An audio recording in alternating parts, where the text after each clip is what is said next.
Assalamualaikum. Salam jumpa. Sebaiknya subscribe terlebih dahulu dan nyalakan notifikasinya dengan menekan tombol lonceng agar selalu mendapat update terbaru. Jika sudah, mari kita lanjutkan. Bab 473. Vivi tak berdaya. Di sebuah gang kompleks di Surabaya, Vivi memegangi kepalanya lalu menatap pria kekar di hadapannya dengan ekspresi sangat ketakutan, dan tergagap berkata, "Kak Edo, apa kamu kan memberiku kesempatan sekali lagi? Aku pasti akan memberikan uang itu dalam seminggu. Tolong beri aku kesempatan sekali lagi. Aku mohon. Aku tidak sedang ingin berbasa-basi denganmu sekarang. Karena kamu tidak berencana membayar kembali uang itu sekarang juga. Jadi jangan salahkan aku jika bersikap kasar."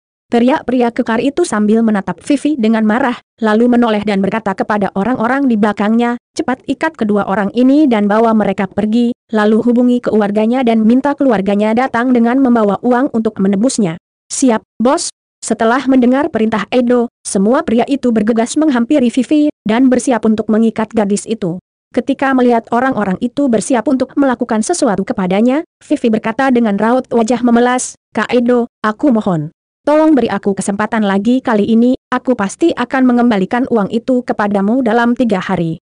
Tolong jangan beritahu keluargaku tentang masalah ini."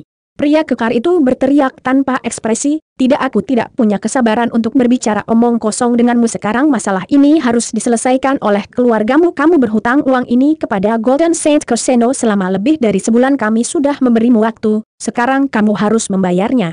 Tidak ada lagi kesempatan untukmu." Vivi berlutut di tanah dan berkata dengan nada yang sangat memohon, "Tapi, Kak Edo, orang tuaku hanyalah orang biasa. Bahkan jika kamu mengingat dan membawaku, ayahku tidak akan punya uang menebusku." "Apa orang tuamu orang biasa?" tanya Edo dengan ekspresi terkejut begitu mendengar ucapan Vivi barusan.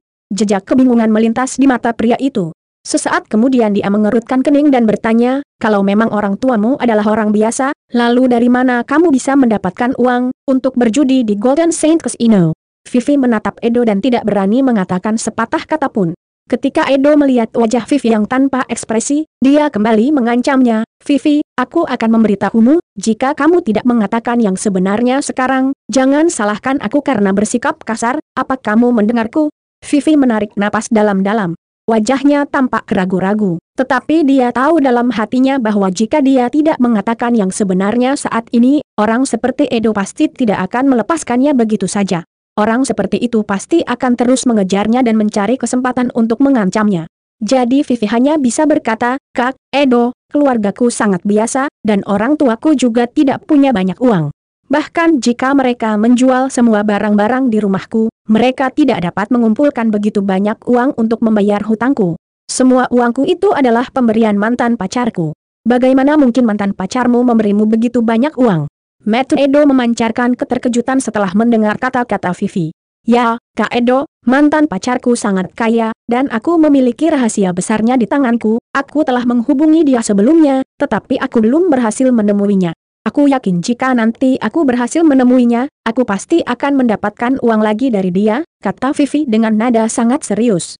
"Kak Edo, jika kamu tidak percaya dengan apa yang aku katakan, kamu dapat bertanya kepada Jenny. Dia tahu bahwa apa yang aku katakan itu benar. Dia adalah teman baikku, jadi dia juga tahu tentang mantan pacarku," teriak Vivi dengan penuh percaya diri setelah melihat Edo sepertinya tidak percaya dengan apa yang baru saja dia katakan.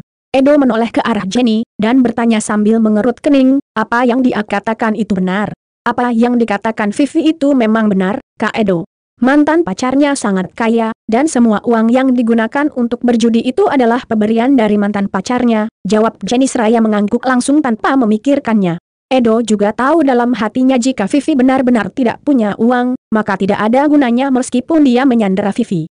Lagi pula, sekarang ini masyarakat telah diatur oleh hukum, jadi dia tidak bisa begitu saja menjual Vivi. Gadis seperti ini tidak mungkin bernilai 70 miliar. Jadi, bagaimana dia tetap akan rugi? Setelah ragu-ragu sejenak, Edo kemudian berkata dengan tak berdaya kepada Vivi, "Baiklah, Vivi, aku akan memberimu 3 hari terakhir. Dalam 3 hari ini, kamu harus memberikan semua uang yang kamu pinjam padaku, kamu mengerti? Jika tidak, tanggung sendiri akibatnya." Mengerti, aku mengerti, Kak." "Terima kasih, Kak Edo, terima kasih," seru Vivi dengan ekspresi sangat lega. "Ayo pergi." Edo mendengus dingin, lalu berbalik dan langsung pergi bersama anak buahnya. meninggalkan Vivi dan Jenny di sana. Sesaat kemudian setelah Edo dan anak buahnya pergi, Vivi berdiri dengan ekspresi putus asa di wajahnya. Beberapa bulan yang lalu, Vivi berhasil menggunakan foto-foto untuk memeras Morgan. Morgan memberinya uang sebesar 40 miliar. Setelah mendapatkan uang itu, Vivi kemudian membeli rumah untuk dirinya sendiri di Surabaya, dan kemudian membawa Jenny ke bar setiap hari. Namun setelah beberapa waktu, Vivi merasa bahwa kehidupan seperti itu bukanlah yang dia inginkan. Vivi kemudian datang ke kasino terbesar di Surabaya, yaitu Golden Saint Casino, atas saran Jenny. Awalnya Vivi hanya main-main, kadang untung sedikit, kadang rugi sedikit. Tapi menang atau kalah tidak terlalu besar, paling-paling hanya beberapa juta. Ketika Vivi lebih sering ke Golden Saint Casino. Namun Vivi kemudian merasa bahwa dia tidak rela kehilangan semua uangnya itu. Untuk itu, dia pun mulai datang dan bertaruh lagi di Golden Saint Casino. Kali ini, Vivi langsung kehilangan semua uangnya, dan justru berhutang 60 miliar. Itu sebabnya Edo menemuinya dan meminta gadis itu untuk membayar hutang. Saat ini Vivi bisa dikatakan tidak punya uang sama sekali. Sementara keluarganya hanyalah orang biasa dan tidak mungkin memberinya uang sebanyak itu. Pada akhirnya memang tidak ada jalan lain bagi Vivi kecuali meminta pertolongan Morgan. Gadis itu pun kemudian menelepon Morgan beberapa waktu lalu, tapi Morgan tidak menjawab. Vivi, apa yang akan kamu lakukan selanjutnya? Tanya Jenny dengan lembut seraya menatap wajah sahabatnya yang terlihat putus asa.